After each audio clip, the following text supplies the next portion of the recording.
ना कौन मो ना विदुलता होता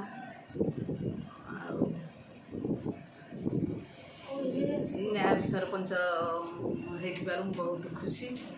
जहाँ जिते काम आसो मोर सुचारू आपण बयस के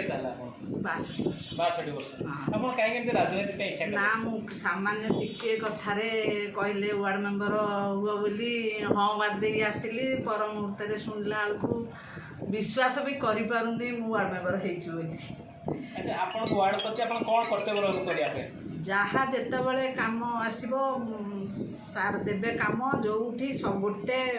टिके भूल कर सबू काम करी सुचारू वर्तमान मातृशक्ति श्रेष्ठ शक्ति सब गाँव सरकार समस्त कथा बुझी जी पारि कौन भूल कर